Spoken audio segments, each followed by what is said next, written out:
Welcome to Amit Shukla YouTube channel friends. તો friends, આજે છે 21 નવેમ્બર. તો 21 નવેમ્બરને લગતા જેટલા પણ મહત્વના કરંટ અફેર્સ હશે એ આજના સેશનમાં લઈ લઈશું. દેખો, આ ક્લાસ સ્પેશિયલી જીપીએસસી ના સંદર્ભને ધ્યાનમાં રાખીને છે, તો એ જ વિદ્યાર્થી આના પર ફોકસ કરે. તો પહેલો સવાલ લઈશું આજના સેશનનો.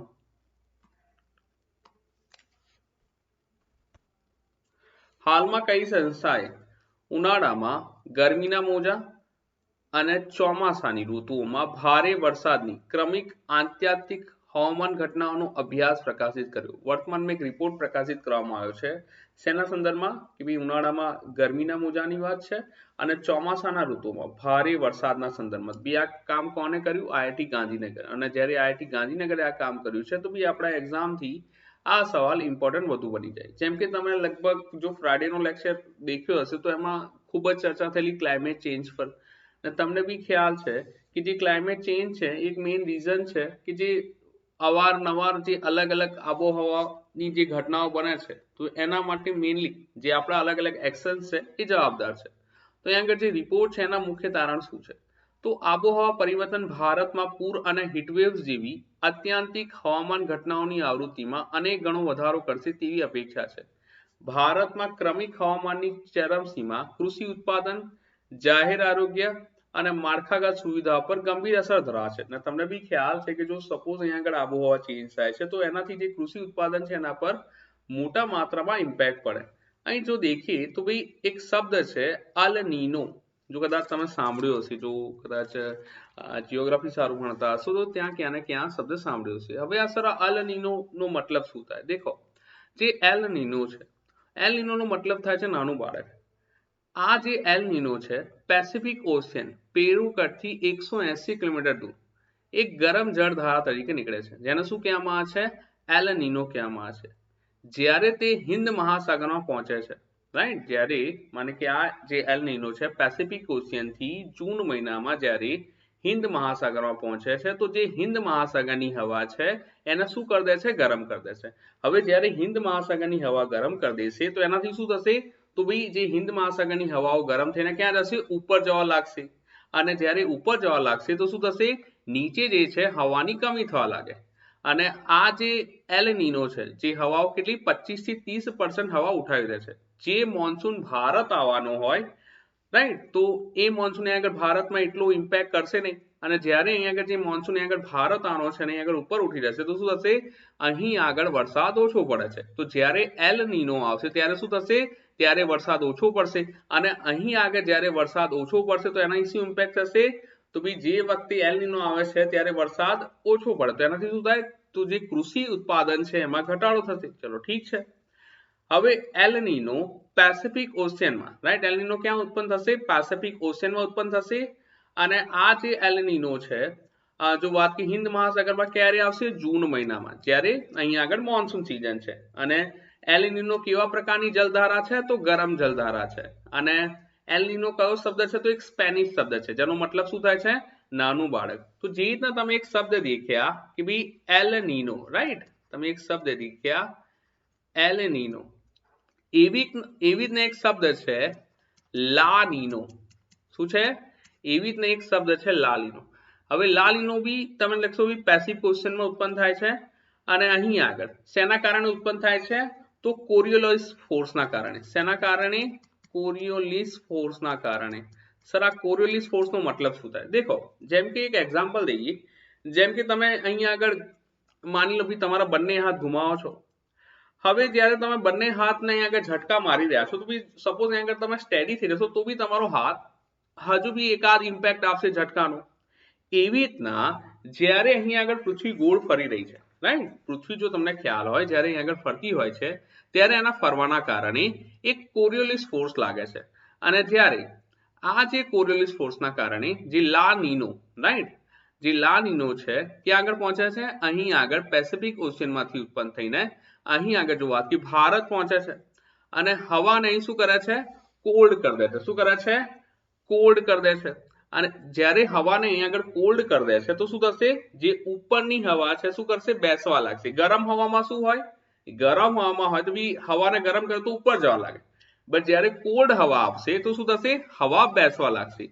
તો અહીં આગળ જ્યારે જૂનમાં મોન્સૂન સિઝન હોય તો બી ત્યારે હવા બેસવા લાગશે. અહીંયા આગળ મોન્સૂન સિઝન છે જ ઓલરેડી, રાઈટ? તો ભાઈ જ્યારે અહીંયા આગળ હવા બેસવા લાગશે તો શું થશે? વધુ વરસાદ પડશે. શું થશે? વધુ વરસાદ પડશે. અને વધુ વરસાદ પડશે માને અહીં આગળ પૂર આવશે. તો ભાઈ વધુ વરસાદ અહીંયા આગળ ખેતી માટે હિતાવહ છે? તો તમે કહેશો ના. તો સર અલ નીનો અને લા નીનો બંને યોગ્ય છે ખેતી માટે, કૃષિ માટે? તો તમે કહેશો ના સર, રાઈટ? અલ નીનો યા લા નીનો બંને અહીં આગળ કૃષિ માટે કોઈ બી હેલ્પફુલ નહીં. ચલો ઠીક છે. એક સવાલ આ બી બને છે કે સર આ બંને એક સાથે ક્યારે? આ નહીં સર. દેખો, જ્યારે બી અલ નીનો યા લા નીનો અહીંયા આગળ એક ક્રમનાસર ઘટના છે તો સૌથી પહેલા આવશે લા નીનો. શું આવશે? અહીં આગળ જો વાત કે લા નીનો, અને લા નીનો ને આવવા માટે જો સેકન્ડ ટાઈમ લા નીનો ને આવવું હોય તો 4 વર્ષ લાગે. કેટલા વર્ષ લાગે? 4 વર્ષ લાગે. આ જરૂર ધ્યાનમાં રાખજો. ઠીક છે? જે સોરી એક સેકન્ડ, સૌથી પહેલા શું આવશે? તો દેખો એલ નીનો આવશે, રાઈટ? સૌથી પહેલા શું આવશે? એલ નીનો આવશે, અને એલ નીનો આવ્યા બાદ લા નીના આવશે. બટ હા, એક મુદ્દો આ જરૂર ધ્યાનમાં રાખજો કે જે એલ નીનો છે, રાઈટ? જે એલ નીનો છે કે ભાઈ માને આને સેકન્ડ ટાઈમ આવું તો કેટલું વર્ષ લાગે? 4 વર્ષ લાગે. કેટલા વર્ષ લાગે? 4 વર્ષ. તો આ જરૂર ધ્યાનમાં રાખજો. તો માની લો ભાઈ આ વર્ષે એલ નીનો આવ્યો છે તો એના સેકન્ડ યર લા નીનો જરૂર આવશે. ઠીક? તો આ પોઈન્ટ જરૂર કનેક્ટ કરી લેજો. આગળ વધી તો અહીં આગળ તમે દેખો, જ્યારે અલ નીનો ઓસિલેશન જો વાત કરીએ, એક રેકરિંગ ક્લાઇમેટ પેટર્ન કે જે મધ્ય અને પૂર્વીય ઉષ્ણકટિબંધીય પેસિફિક મહાસાગરમાં પાણીના તાપમાનમાં ફેરફાર કરે છે. તેમાં વોર્મિંગ, આબોહવાના પરિવર્તન થતા કારણે જોખમ વધશે. 1995 અને 1998 ના ઉનાળા દરમિયાન આવેલા મેગા હીટવેવ્સે ભારતમાં 20% અને 8% ને ગંભીર અસર કરી હતી. ને અહીં આગળ જો તમે દેખો, જો વૈશ્વિક સરેરાશ તાપમાન જે આપણું ટાર્ગેટ છે પ્રી ઇન્ડસ્ટ્રીયલ સ્તરથી જો 0.5 ડિગ્રી સેલ્સિયસ ઉપર વધે છે તો કુલ વસ્તી અને શહેરી વિસ્તારોનો એક અંશે ક્રમિક ચરમસીમાના સંપર્કમાં આવે છે, જે ઝડપથી વધશે. 21મી સદીના અંત સુધીમાં માને કે આગળ કહે છે ભાઈ 2100 થી 2071 થી 2100 હીટ વેવનો સમયગાળો ને વર્તમાન આબોહવામાં 3 દિવસથી વધીને સૌથી ઓછા ઉત્સર્જનની સ્થિતિમાં 11 દિવસ થવાની ધારણા છે. ને સૌથી વધુ ઉત્સર્જનના સંજોગોમાં આ સદીના અંત સુધીમાં હીટ વેવનો જે સમયગાળો રહેશે 33 દિવસ સુધી વધશે. કે ભાઈ સૌથી ઓછી સ્થિતિમાં 11 દિવસ અને સૌથી વધુ તો કે ભાઈ 33 દિવસ. હવે આ એક પોઈન્ટ કનેક્ટ કરી લો. તો દુનિયાના દેશો ધેટ્સ વાય કયા શેના પર પ્રયત્ન કરી રહ્યા છે? કે રીતના ક્લાઇમેટ ચેન્જને અહીંયા આગળ કે રીતના ક્લાઇમેટ ચેન્જને કંટ્રોલ કરી, કે રીતના જે પ્રી ઇન્ડસ્ટ્રીયલ એરા સુધી માને કે 1.5 ડિગ્રી થી 2 ડિગ્રી સેલ્સિયસ સુધી, 2 ડિગ્રી થી 1.5 ડિગ્રી સેલ્સિયસ સુધી જે ગ્લોબલ ટેમ્પરેચરને લઈ જઈ, જેના માટે દુનિયાના દેશોએ શું કસમ ખાધી છે કે ભાઈ કે રીતના કાર્બન ઉત્સર્જન ઓછું કરીએ, કે રીતના રિન્યુએબલ એનર્જી સોર્સિસ પર ફોકસ કરીએ, કે રીતના વનીકરણ વધારીએ. તો આ તમામ ક્ષેત્ર પર દુનિયાના દેશો અહીંયા આગળ ફોકસ કરી રહ્યા છે. વર્તમાનમાં જે ઇલેક્ટ્રિક કાર દેખો છો, રિન્યુએબલ એનર્જી સોર્સિસ માટે જે સોલર પેનલની વાત છે, યા જે શુદ્ધ એનર્જી પર ફોકસ કરવામાં આવ્યું છે, એના કારણ શું છે? તો એનું કારણ આ છે. તો આ જરૂર ધ્યાનમાં રાખી શકો. ડન છે? આગળ વાત કરીશું. સવાલ નંબર સેકન્ડ છે, હાલમાં રેજાંગલાના યુદ્ધની કેટલામી વર્ષગાંઠ ઉજવવામાં આવી? દેખો શબ્દ સાંભળો. શું શબ્દ છે? રેજાંગલા. અને જ્યારે તમે શબ્દ સાંભળો છો રેજાંગલા તો આ અહીંયા આગળ તમારા માટે ઇમ્પોર્ટન્ટ બનશે. એક મહત્વપૂર્ણ ઐતિહાસિક ઘટના છે. તો વર્તમાનમાં જો વાત એની કેટલામી વર્ષગાંઠ મનાવવામાં આવી? 60મી વર્ષગાંઠ. તો રેજાંગલા યુદ્ધ વિશે વાત કરીએ તો રેજાંગલા યુદ્ધ 1962માં કુમાઉ રેજિમેન્ટની 13મી બટાલિયન ચાર્લી કંપની લદ્દાખના રેજાંગલા પાસ પર ચીનના હુમલા સામે લડી હતી, જેમાં મેજર શેતાનસિંહની આગેવાની હેઠળમાં સી કંપનીમાં 117 સૈનિક હતા. જે બટાલિયન ચાર્લી કંપની છે, જેને ટૂંકમાં કહેવામાં છે સી કંપની, એમાં કેટલા હતા? 117 સૈનિક, જેમાંથી 110 આ યુદ્ધ દરમિયાન શહીદ થઈ ગયા હતા. રેજાંગલા યુદ્ધની વાત છે.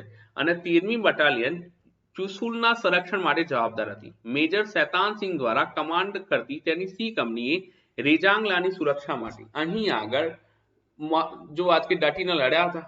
જ્યારે સી કંપની 2 કિલોમીટર ફ્રન્ટેજ પર 3 પ્લાટૂન તૈનાત હતી. જો સારી રીતે સજ્જ અને વ્યાજબી રીતે સજ્જ હતી, તેની પાસે ખાણો નથી અને કમાન્ડ પોસ્ટ માટે ઓવરહેડ આશરે સબ શૂન્ય તાપમાનમાં, રાઈટ, કે ભાઈ અહીંયા આગળ જે ટેમ્પરેચર છે જો તમે જ્યારે દેખો તો અહીંયા આગળ ખૂબ જ ઓછું હતું. અને આ યુદ્ધ દરમિયાન ઘણા ભારતીયોએ સૈનિકોએ ઠંડા તાપમાનમાં પોતાનો જીવ ગુમાવ્યો હતો. ચીની ગોળીબારમાં ઘાયલ થયા બાદ મેજર શેતાનસિંહ પણ શહીદ થયા હતા, જેમને પરમવીર ચક્રથી સન્માનિત કરવામાં હતા, જેના કારણે તેઓ સર્વોચ્ચ વીરતા પુરસ્કાર મેળવનાર બીજા આર્મીમેન બન્યા હતા. અને સી કંપનીના અન્ય કેટલાક પુરુષોને પણ મરણોત્તર વીર ચક્ર મેળવવામાં આવ્યું.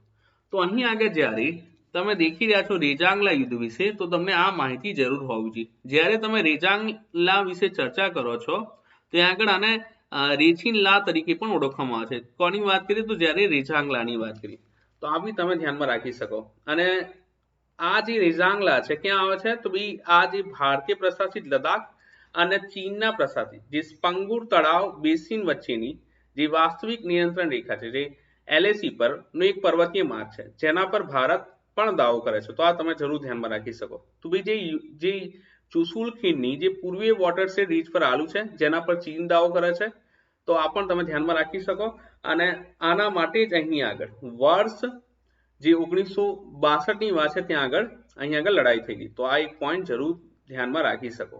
અને 2020-21 દરમિયાન જ્યારે ચીન અને ભારત વચ્ચે અથડામણ થઈ હતી તો ભાઈ આ જે પર્વતીય પાસ છે ફરી ભારત અને ચીન વચ્ચેનું ઘર્ષણનું સ્થળ બન્યું હતું. તો આ પોઈન્ટ બી કનેક્ટ કરી શકો. ચલો સવાલ નંબર લઈશું 3.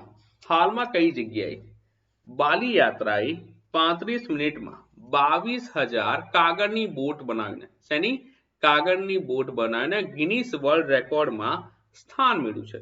તો બી આ ક્યાંની વાત છે તો બી આ કટકની વાત છે. કઈ યાત્રાની વાત છે બાલી યાત્રા. સર કાગળની બોટ તો નાનપણ બનાવતા હવે ટાઈમ નહીં મળતો અલગ મુદ્દો છે. તો બાલી યાત્રાએ 35 મિનિટમાં કેટલી 22,000 કાગળની બોટ બનાવી ગિનીસ વર્લ્ડ રેકોર્ડ ઓફમાં સ્થાન મેળવ્યું.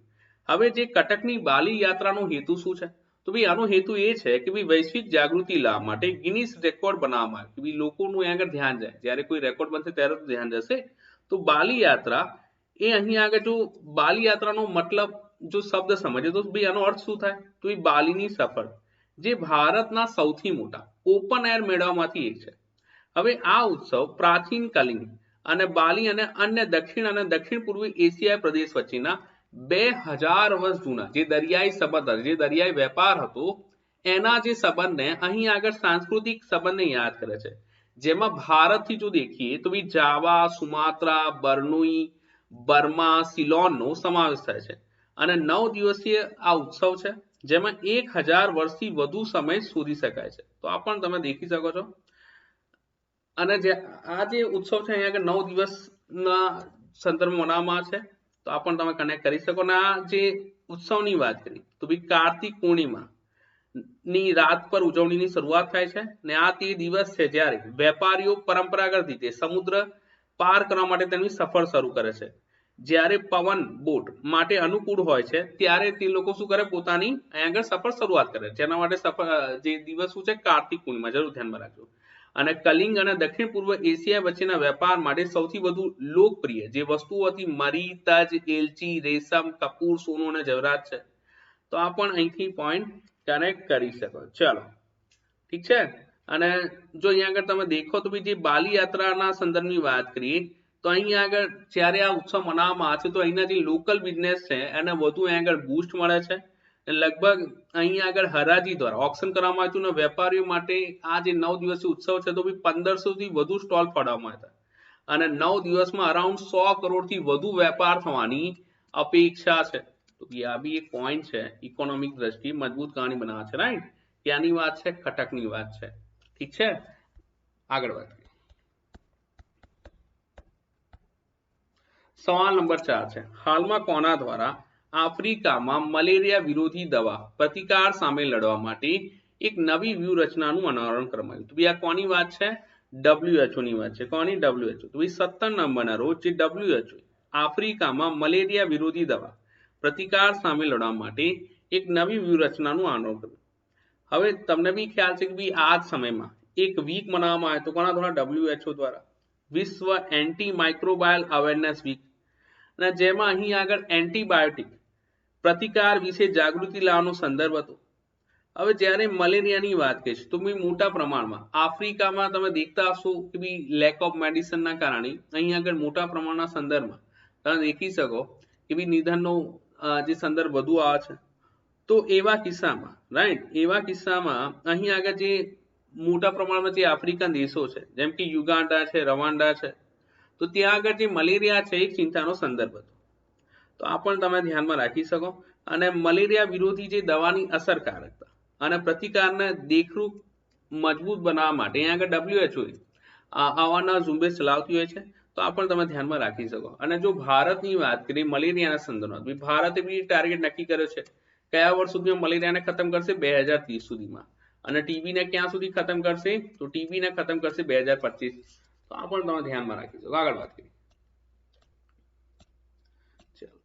સવાલ નંબર 5 છે, હાલમાં કયા દેશે યુવા ભારતીય પ્રોફેશનલ્સ માટે દર વર્ષે દેશમાં રહેવા અને કામ કરવા માટે 3000 વિઝા માટે આગળ વધવાની મંજૂરી આપી? તો બી આ કયો દેશ છે જે વર્તમાનમાં આ પ્રકારની કહાની બની? તો બી આ દેશનું નામ છે યુકે. તો ભાઈ જેમ કે ગયા વર્ષે ભારત અને અહીં આગળ યુકે વચ્ચે માઇગ્રેશન એન્ડ મોબિલિટી પાર્ટનરશિપ હેઠળ આ જે સ્કીમનો લાભ લેનાર ભારત પહેલો વિઝા રાષ્ટ્રીય દેશ છે, જેના હેઠળ જે યુવા વ્યવસાયિક છે જેમનો અહીં આગળ ઉંમર છે 18 થી 30 વર્ષ, ડિગ્રી ધરાવનાર ભારતીય નાગરિકો યુકેમાં 2 વર્ષ સુધી રહી શકે છે અને શું કરી શકે છે, કામ કરી શકે છે. એજ લિમિટ યાદ રાખજો, 18 થી 30 વર્ષ. તો આ પ્રકારની મંજૂરી કોને આપી, તો અહીં આગળ યુકે. તો આ તમે ધ્યાનમાં રાખી દો. આગળ વાત. સવાલ નંબર 6 છે જે ખૂબ જ ચર્ચિત હતો કોરોનાના સમયમાં. હાલમાં ભારત સરકારે કઈ યોજનાનો કાર્યકાળ વધાર્યો? તો આ યોજનાનું નામ છે પ્રધાનમંત્રી ગરીબ કલ્યાણ અન્ન યોજના. તમને યાદ છે કોરોનામાં ચલાવવામાં આવી, લગભગ જો મને તારીખ યાદ આવે છે તો 12 મે 2020. જો હું રોંગ ના આવે તો મને જરૂર કરેક્ટ કરજો કમેન્ટ બોક્સમાં. તો આ યોજનાનું મહત્વ શું હતું? તો COVID-19 ના સમયગાળા દરમિયાન જો યાદ કરો તો શરૂઆતમાં અહીં આગળ ગરીબ વ્યક્તિને મદદ કરવા માટે આ યોજના ચલાવવામાં આવી હતી. ત્યારબાદ જો તમે દેખો તો અહીં આગળ જે આ યોજનાની વિશેષતા શું હતી, તો ભાઈ 80 કરોડ જે લાભાર્થી છે તો એના નેશનલ ફૂડ સિક્યુરિટી એક્ટ અંતર્ગત દર મહિને વ્યક્તિ દીઠ 5 કિલો ઘઉં અથવા ચોખા અને 1 કિલો મનપસંદ કઠોળ મફતમાં આપવામાં આવે છે. અને આ અંત્યોદય અન્ન યોજના હેઠળ કુટુંબ દીઠ 35 કિલોગ્રામ અને રાષ્ટ્રીય અગ્રતા ધરાવતા પરિવારોને પ્રતિ વ્યક્તિ દીઠ 5 કિલો ઉપરાંત છે. આ જરૂર ધ્યાનમાં રાખજો. અને જે ખાદ્ય સુરક્ષા કાયદો છે એ ડાયરેક્ટ બેનિફિટ ટ્રાન્સફર લાભાર્થીઓને પણ આવરી લે છે. અને જેનું મંત્રાલય છે જો વાત કરીએ જે ડાયરેક્ટ બેનિફિટ ટ્રાન્સફરની વાત કરીએ એનું જે નોડલ મંત્રાલય કયું આવશે, નાણાં મંત્રાલય આવશે. તો આ પણ તમે ધ્યાનમાં રાખી શકો. ચલો ઠીક છે. તો વર્તમાનમાં કઈ યોજનાની વાત હતી, પ્રધાનમંત્રી ગરીબ કલ્યાણ યોજના. તો હોપફુલ આજનો સેશન તમને હેલ્પફુલ રહેશે. તો મળીશું નેક્સ્ટ ક્લાસમાં. ત્યાં સુધી વાંચો, તૈયારી કરો, મોજ કરો.